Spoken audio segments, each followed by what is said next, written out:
Halo, apa kabar semua? Udah lama nih Mimin gak upload lagi.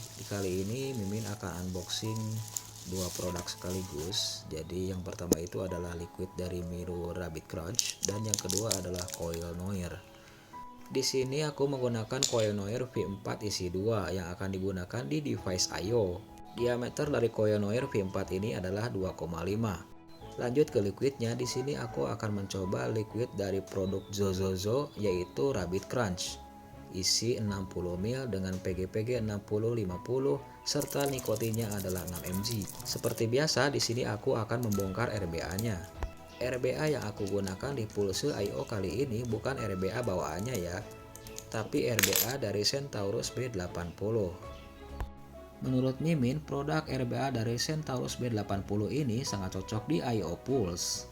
Entah kenapalah rasanya begitu nikmat kalau memakai RBA ini. Lanjut kita akan membuka bagian dari RBA-nya dan membuka kawatnya. Ternyata hitam juga ya, karena udah lama tidak diganti. Seperti biasa kalau Mimin lagi ganti koil biasanya selalu menyediakan tisu untuk membersihkan koilnya serta bagian-bagian dari RBA-nya. Menurut Mimin sih coiling di RBA Centaurus B80 ini sangat gampang ya, jadi sangat praktis lah. Keluhan dari RBA bawaannya yang kadang-kadang suka no atomizer atau yang tak stabil. Jadi saya menggunakan RBA dari Centaurus B80 ini selama beberapa bulan dan hasilnya cukup nyaman. Setelah membersihkan bagian part dari RBA-nya, kini giliran memasang koilnya. Di sini saya menggunakan Noir V4 dengan diameter 2,5. Sebelum dipasang, terlebih dahulu aku mengeceknya dengan tool zig untuk mengukur diameter dan kaki-kakinya.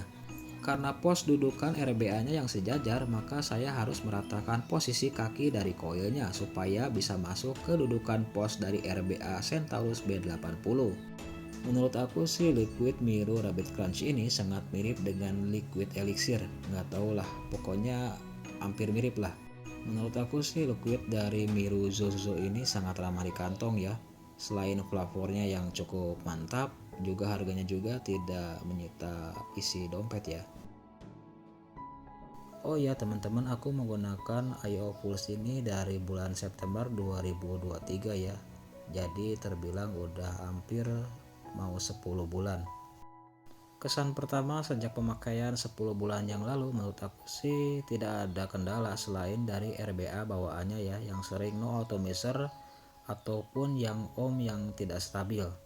Tapi setelah diganti dengan RBA bawaan dari Centaurus B80, ya begitu pakai jadi nyaman lah. Sebelum dipakai di RBA, terlebih dahulu koil akan dipanaskan dan di-wicking di device yang lain. Kebetulan di sini aku menggunakan device dari Hotchick R234. Untuk burn pertama aku menggunakan watt yang kecil, dilanjutkan watt yang sedang. Lanjut dengan proses wicking. Di sini aku menggunakan kapas dari Cotton bahkan Prem 2 ya. Menurut aku sih untuk wicking di RBA ini sangat irit ya. Jadi kapasnya bisa kepake lama gitu, apalagi menggunakan single coil. Setelah kapasnya terpasang di koil, lalu aku menyisir-nyisir supaya lembut dan rapi ya. Lalu aku memotong bagian-bagian dari ujung supaya dapat masuk ke RBA-nya. Setelah terpasang dengan rapi, lalu aku akan mencoba meneteskan liquid Miru ini. Dan ternyata lumayan meletek ya. Setelah dirasa beres, kini aku akan membersihkan bagian dari tabung RBA-nya. Lalu aku memasukkan liquidnya ke isi dari RBA-nya. Setelah itu aku memasang RBA-nya ke I/O. Terlebih dahulu sebelum pasang aku bersih-bersih dulu ya.